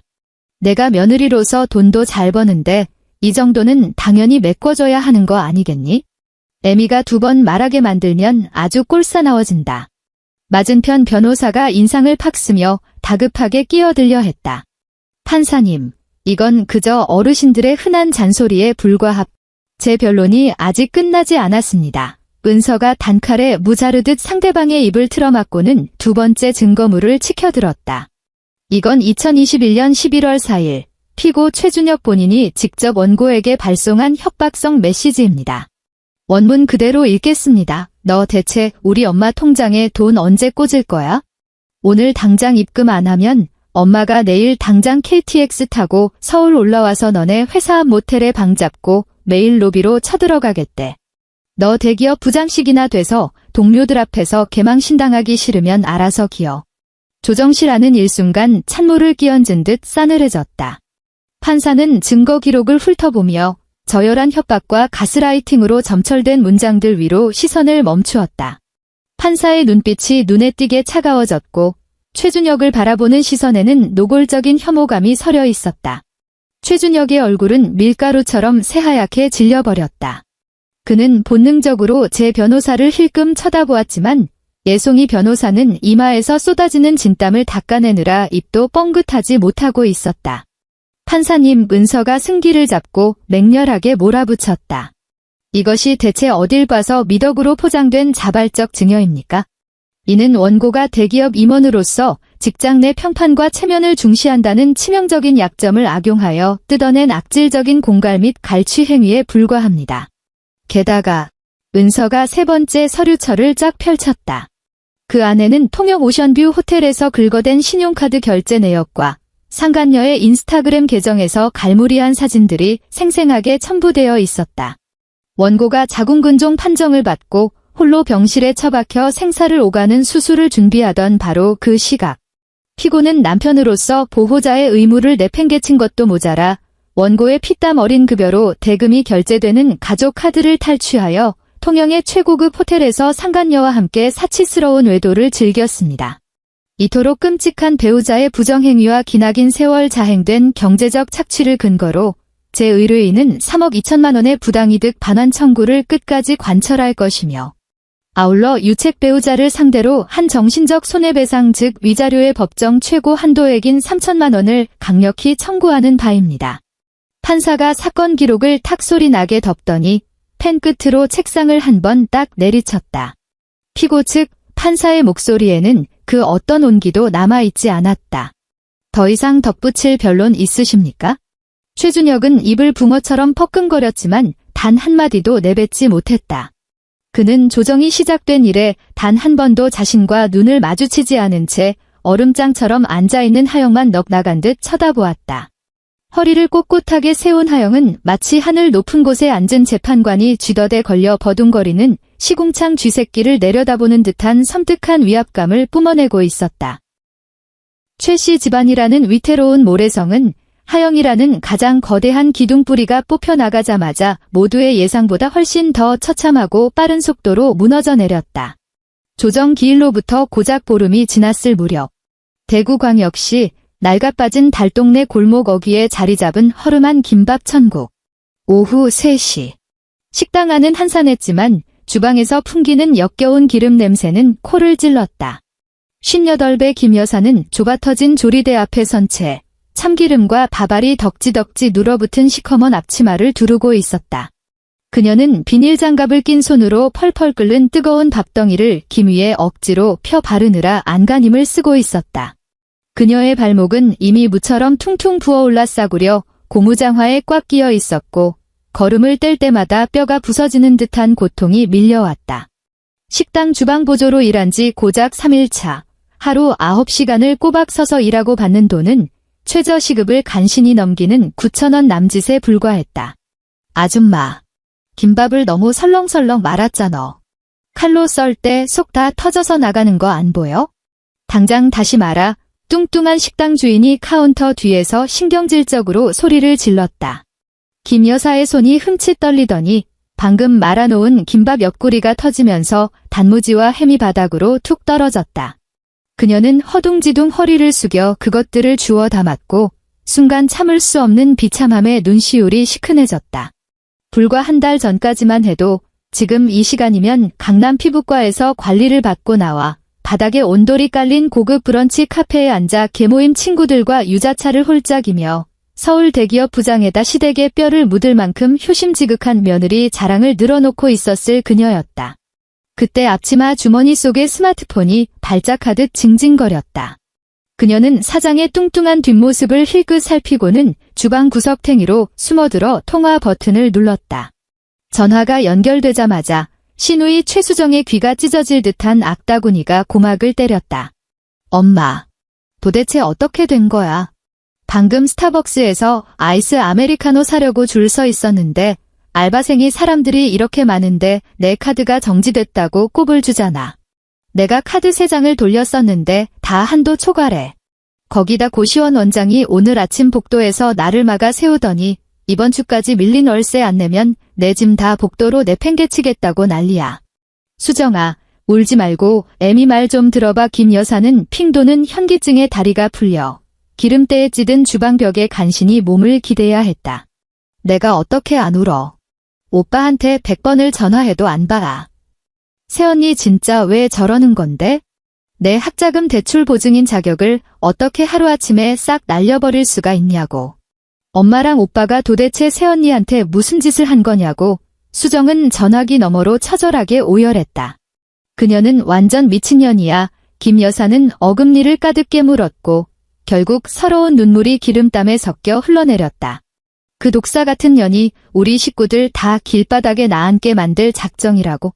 김 여사의 말이 채 끝나기도 전에 주방의 비닐 커튼이 확 젖혀지더니 식당 주인이 씩씩거리며 들이닥쳤다. 아줌마, 내가 돈 주고 사람 썼지. 전화통 붙잡고 수다나 떨라고 불렀어? 홀에 손님들 주문 밀린 거 안 보여? 아이고, 죄송합니다. 당장 나갈게요. 김 여사는 혼비백산하여 딸의 전화를 끊어버리고 기름때 묻은 장갑을 다시 주워 끼며 절뚝거리는 다리로 조리대를 향해 기어갔다. 한편 같은 시각 대구 집구석에서는 시아버지 최상만이 회비가 석 달이나 밀려 골프 회원권이 자동 정지당했다는 통보를 받고 거실 바닥에 유리잔을 콱 내리쳐 산산조각 내고 있었다. 같은 시각 서울 외곽의 어느 도로. 최준혁은 매달 89만 원의 피 같은 할부금을 내야 하는 제 SUV 차량 운전석에 처박혀 있었다. 창문은 빈틈없이 닫혀 있었고 차 안에는 그저께 시켜먹고 처박아 둔 배달치킨 상자에서 썩어 문드러지는 신내와 싸구려 담배 찌든 내가 뒤섞여 헛구역질을 유발했다. 계기판에는 노란색 주유 경고등이 미친 듯이 깜빡거리고 있었다. 그는 요란하게 깜빡이는 경고등을 멍하니 쳐다보다가 문득 뼛속까지 소름 끼치도록 비참한 현실을 깨달았다. 지난 7년 동안 하영의 가족 카드만 긁고 다닌 탓에 그는 지금 기름값이 리터당 얼마인지조차 전혀 모르고 살았다. 그 카드가 정지되어 버린 지금 기름통을 꽉 채울 몇만 원조차 제 쥐꼬리만 한 월급 통장에서 벌벌 떨며 빼내 써야 할 처지였다. 스마트폰 화면이 번쩍였다. 카카오톡 메시지 알림이었다. 그는 썩은 동아줄이라도 잡는 심정으로 잽싸게 스마트폰을 낚아챘다. 발신자는 민지였다. 송민지. 나이 28, 통영의 한 피부과 실장이자 오션뷰 호텔에서 교태를 부리며 그를 오빠라고 불렀던 바로 그 상간녀. 지난 2주 동안 최준혁은 민지의 연락을 피해 쥐새끼처럼 도망 다녔다. 하영의 신용카드가 사라진 이상 강남 한복판 오마카세에서 그녀에게 밥 한 끼 사 먹일 능력이 그에게는 전혀 없었기 때문이다. 메시지는 아주 짧고 싸늘한 단 한 줄이었다. 하트 이모티콘도 애교 섞인 이모티콘도 없었다. 오빠 친구한테 얘기 들었어. 지금 와이프랑 이혼 소송 중인데 재산 다 가압류당했다며? 오빠 지난주에 나한테 사주기로 한 샤넬 향수값도 아직 입금 안 했잖아. 우리 이제 그만 만나? 앞으로 연락도 하지 마. 최준혁의 손가락이 사시나무 떨리듯 떨리더니 다급하게 보이스톡 버튼을 짓눌렀다. 전화를 받을 수 없어 라는 기계음만이 공허하게 울렸다. 수신 차단이었다. 그는 꺼져버린 스마트폰 액정을 넋 나간 듯 바라보았다. 목구멍 깊은 곳에서 죽어가는 짐승의 헐떡거림 같은 기괴한 소리가 새어나왔다. 그는 미친 듯이 주먹을 쥐고 스티어링 휠을 콱 내리쳤다. 빵! 하는 날카롭고 신경질적인 경적 소리가 짧게 울렸다. 바로 그 순간 액정 위로 또 하나의 문자 알림이 떴다. 은행 시스템에서 발송한 자동 안내 문자였다. 최준혁 고객님, 귀하의 차량 할부금 끝자리 4,589, 납부가 15일 연체되었습니다. 조속히 지정 계좌로 미납금을 입금해 주시기 바랍니다. 3개월 이상 연체 시 당행은 법적 절차에 따라 차량 강제 회수, 견인을 집행할 수 있으며 고객님의 신용등급에 심각한 불이익이 발생할 수 있음을 알려드립니다. 최준혁의 손에서 모든 힘이 빠져나갔다. 스마트폰이 툭 하고 떨어져 조수석 시트 위로 나뒹굴었다. 충격으로 배달 상자 안에 처박혀 있던 닭뼈다귀들이 발매트 위로 볼품없이 굴러떨어졌다. 그는 차가운 핸들에 이마를 처박은 채 썩은 내가 진동하는 차 안에서 결국 짐승처럼 처절하게 오열하고 말았다. 이혼 판결이 떨어지던 날 서울에는 첫눈이 흩날렸다. 서울가정법원 복도에는 새하얀 형광등이 어떤 감정도 없는 창백한 불빛을 내리쬐고 있었다. 주문의 마이크를 타고 흐르는 판사의 목소리가 텅 빈 법정안을 울렸다. 내뱉는 단어 하나하나가 마치 날카로운 대모처럼 판결문 위에 콱콱 박히는 듯했다. 원고와 피고는 이혼한다. 피고는 원고에게 위자료로 3천만 원을 지급하라. 두 사람의 혼인 기간 중 형성된 공동재산은 원고 70%, 피고 30%의 비율로 분할한다. 아울러 원고 측이 청구한 부당이득 반환 소송은 본 법원의 별도 사건으로 배당하여 심리를 이어간다. 땅 법봉이 내리쳐졌다. 7년 4개월이라는 길고 끔찍했던 혼인 관계가 완벽하게 토막났다. 판결 선고가 끝난 뒤 하영은 브리프케이스를 챙겨들고 한치의 흔들림 없는 걸음걸이로 법정을 빠져나왔다. 테라초 바닥 위로 그녀의 구두 굽소리가 딱딱 아주 경쾌하고 일정한 리듬으로 울려 퍼졌다. 하영아. 그녀의 등 뒤에서 기어들어가는 듯한 쇳소리가 들려왔다. 하영이 걸음을 멈추고 뒤를 돌아보았다. 세 걸음 남짓 떨어진 곳에 최준혁이 서 있었다. 늘 입고 다니던 그 짙은 회색 정장이었지만 이미 걸레짝처럼 구겨져 있었고 정체불명의 더러운 얼룩까지 묻어 있었다. 머리카락은 며칠을 안 감았는지 기름에 떡져 두피에 딱 달라붙어 있었고 두 눈 밑에는 극심한 불면증이 새겨놓은 시커먼 다크서클이 턱 밑까지 내려와 있었다. 10년은 폭삭 늙어버린 듯 서울역 지하도에서 동냥하는 노숙자 몰골이나 다름없었다. 하영아. 최준혁은 그녀를 보자마자 두 눈이 시뻘겋게 달아오르더니 무릎을 비굴하게 굽히며 구걸하는 개처럼 앓는 소리를 냈다. 내가 진짜 다 잘못했어. 나 이제 가진 거 쥐뿔도 없어. 민지 그년도 도망갔고 회사에선 지방 자재 창고로 좌천당했어. 차도 다음 주면 은행에서 압류해 간대. 이게 다 내가 지은 업보라는 거 뼈저리게 알아. 그는 마른 침을 꿀꺽 삼키며 사시나무 떨듯 목소리를 떨었다. 근데 제발 그 부당이득 반환 청구 소송만은 좀 거둬주면 안 될까? 3억 2천만 원 우리 집구석 다 팔아도 그 돈 절대 못 만들어. 우리 엄마 지금 매일 허름한 식당에서 설거지하면서 파스 붙이고 살아. 아버지는 그 애지중지하던 골프채까지 헐값에 다 팔아치웠어. 제발 우리 식구들 한 번만 살려줘. 지난 7년 부부의 정을 생각해서라도 제발. 하영은 법원 복도의 차가운 조명 아래 우두커니 서 있었다. 그녀는 눈물 콧물을 질질 짜며 매달리는 눈앞의 생물체를 굽어보았다. 머릿속엔 티끌만한 동정심도 짜릿한 복수심도 떠오르지 않았다. 그저 이 물건은 닳고 닳아 기능이 완벽히 정지된 구역질 나는 쓰레기, 폐기물일 뿐이었다. 가까이 다가가기조차 싫은 지독한 곰팡내만 진동했다. 최준혁 씨.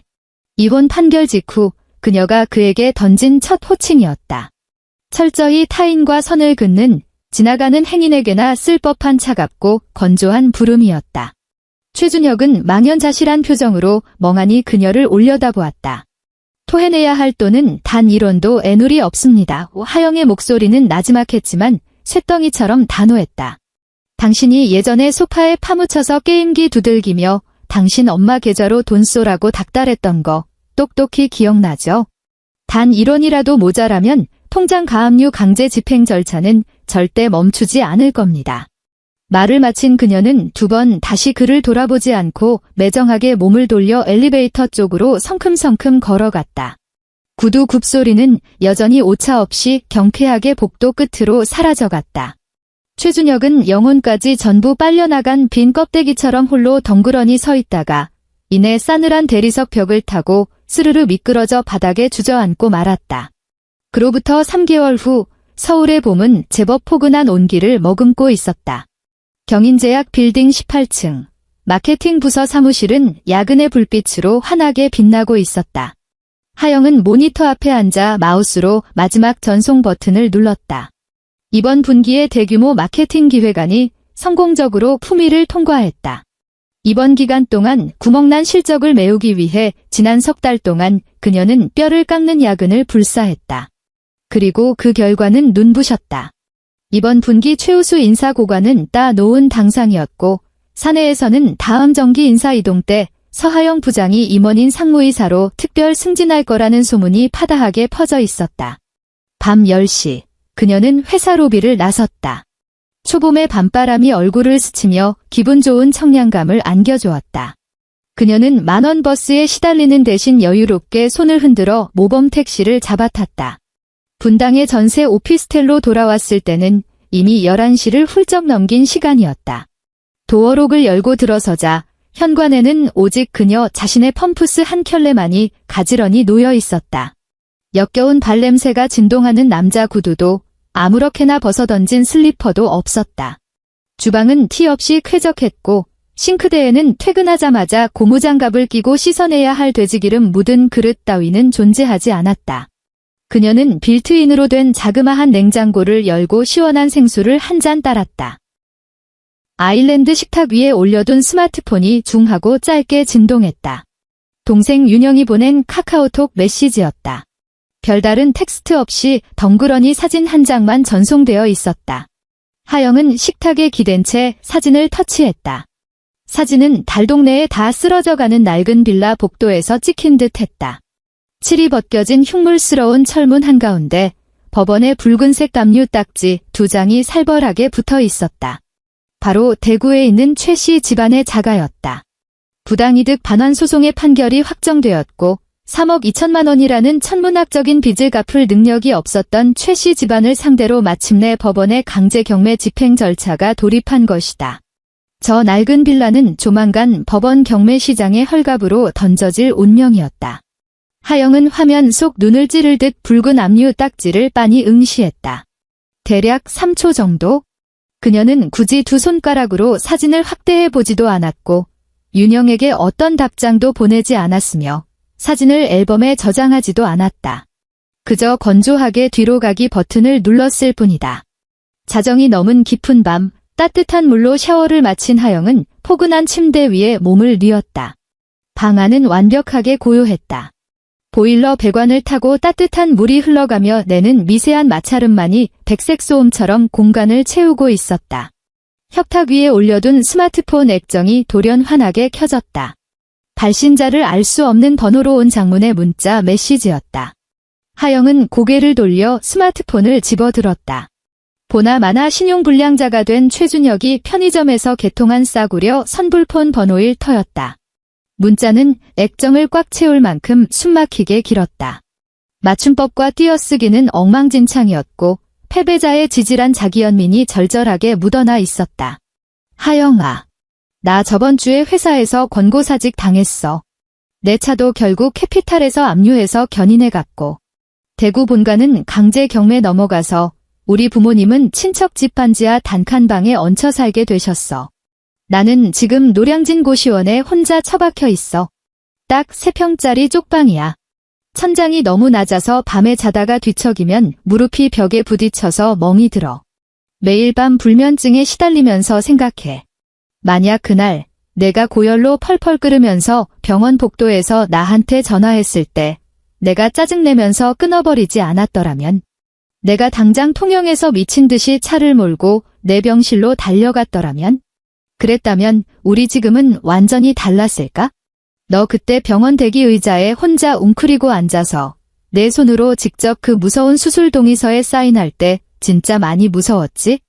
나 병신 같은 놈이 이제야 그게 궁금해지더라. 미안해. 정말 너무너무 미안해. 차가운 액정 불빛이 하영의 단아한 얼굴을 비췄다. 그녀는 그 끔찍하게 긴 문자를 첫 글자부터 마지막 마침표까지 한 글자도 빠짐없이 아주 꼼꼼하게 읽어내려갔다. 그녀의 시선이 마지막 문장인 진짜 많이 무서웠지 위에 오래도록 머물렀다. 그 옛날 병원의 창백한 복도에 앉아 단 한 방울의 눈물조차 짜내지 못할 만큼 극도로 건조했던 그 감각이 바로 지금 이 순간 너무나도 늦어버린 무의미한 확인을 받은 것만 같았다. 하지만 그래서 어쩌라는 걸까? 하영은 액정에 뜬 문자를 잠시 내려다보다가 아주 단순하고 간결한 행동을 취했다. 그녀는 단 한 글자의 답장도 적지 않았고 분노에 차서 차단 버튼을 누르지도 않았으며 복수의 전리품인 양 캡처해서 보관하지도 않았다. 그녀는 그저 스마트폰을 조용히 뒤집었다. 화면이 바닥을 향하도록 탁 하는 가벼운 소리와 함께 원목 협탁 위에 평온하게 내려놓았다. 그리고 손을 뻗어 침대맡의 수면등을 껐다. 짙은 어둠이 순식간에 방 안을 포근하게 감싸 안았다. 창밖으로는 수인분당선 전철이 막차 운행을 마치고 차고지로 돌아가고 있었고 멀리 빌딩 숲의 야경이 마치 소리 없이 흐르는 빛의 강물처럼 아득했다. 하영은 두 눈을 지그시 감았다. 그녀의 호흡은 깃털처럼 평온하고 깊어졌다. 깊은 수면의 세계로 빠져들기 1초 전 그녀의 입꼬리에 아주 옅고 우아한 미소가 번졌다. 그것은 승리자의 비웃음도 아니었고 지난 상처를 훌훌 털어낸 해탈의 감정도 아니었다. 그저 문득 깨달았기 때문이다. 7년 4개월이라는 긴 시간 동안 그녀의 숨통을 조이고 피와 살을 갉아먹었던 그 지독한 결혼 생활이 그 모든 것의 결말이 고작 스마트폰 액정 한 장의 무게조차 되지 않을 만큼 한없이 가벼워졌다는 사실을. 그 망할 놈의 문자 한 통은 오늘 밤 그녀의 달콤한 숙면을 방해하기에는 깃털보다도 가벼운 완벽한 먼지에 불과했다.